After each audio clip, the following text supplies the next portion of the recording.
মশালা আলু ফ্রাই। তো মশালা আলু ফ্রাই বানিয়েছিলাম আজকে টিফিনের জন্যে, যেটা সুইটিকে আমি স্কুল টিফিনে দিয়েছিলাম। তো আপনাদের সঙ্গে শেয়ার করি কিভাবে আমি বানিয়েছি মশালা আলু ফ্রাইটা। আর এটা কিন্তু শুধু শুধুও খেতে ভালো লাগবে, কিংবা রুটি পরোটার সঙ্গে লুচির সাথে খুব ভালো একটা রেসিপি এটা।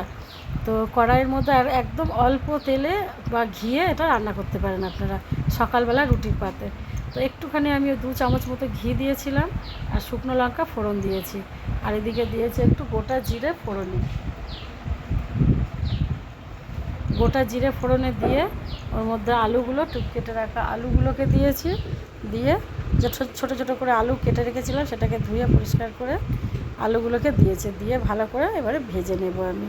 খুন্তি দিয়ে ওলট পালট করে ভালো করে ভাজতে হবে এই আলুটাকে। আর ভাজা ভাজা করেই রান্না করতে হবে, যেহেতু একটু নুন দিলাম স্বাদ মতো, দিয়ে আবারও খুন্তি চালিয়ে এটাকে নাড়বো ভালো করে সমস্ত ঘিয়ের সঙ্গে আর জিরে ফোড়নের সঙ্গে, যাতে আলুটা ভালো করে ভাজা হয়। আর এটা খেতে কিন্তু খুবই ভালো হয়। যে নিরামিষ দিন, আজকে সোমবার যেহেতু বাবার বার, তো এরকম আমি করেছিলাম। খেতে আমি কিন্তু শুধু শুধুই খেয়েছি, বেশ ভালো লেগেছে। কিংবা এইটার সঙ্গে একটুখানি যদি সাবু মিশিয়ে দেওয়া যায়, একদম ঝরঝরে সাবুর পোলাও হয়ে যায়। আর দিয়েছিলাম একটা টমেটো এর মধ্যে, দিয়ে একটু হলুদ, সামান্য হলুদ গুঁড়ো দিয়েছি, একদম হলুদ হলুদ হবে না, আবার একদম সাদা সাদাও দেখতে হবে না।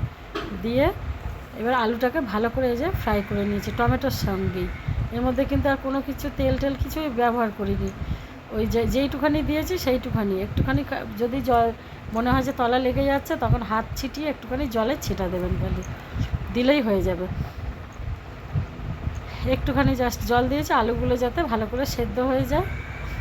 দিয়ে এবার আলুটাকে দিয়ে ঢাকনা চাপা দিয়ে দেবো, যাতে টমেটোটা গলে যায় আর আলুটাও সিদ্ধ হয়ে যায়। দিয়ে গ্যাসটা সিম করে রেখে দিয়েছিলাম। এইবারে 5 মিনিট পরে ঢাকনা চাপা আমি খুললাম, খুলে আবারও খুন্তি দিয়ে ভালো করে নাড়লাম।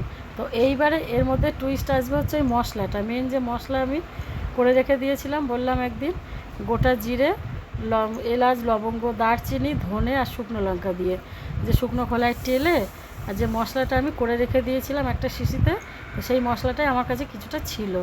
এই শুকনো খোলায় টালা যে মশলাটা, সেটাই মশলাটাকে গুঁড়ো করা, সেটা দিয়ে দিলাম 1 চামচ মতো, আর এক মুঠো মতো বেশ মুঠোভর্তি ধনে পাতা কুচি দিয়েই আলুটাকে এবারে খালি একটুখানি স্বাদ মতো চিনি দিলাম, দিয়ে আলুটাকে খালি এবার উল্টে পাল্টে নেড়ে নেব। আর কিন্তু ভাজা করার দরকার নেই, ভাজা আর সিদ্ধ দুটোই হয়ে গেছে আলুর।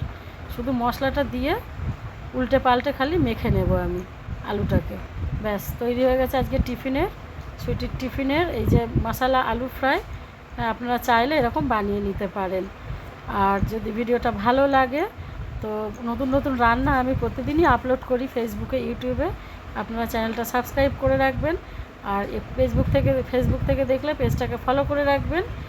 হ্যাঁ, তো নতুন নতুন এরকম সমস্ত কিছু রান্না কিন্তু এখানে পেয়ে যাবেন, অনেক আইডিয়া পাবেন রান্নার, আর খেতেও ভালো হবে আশা করি।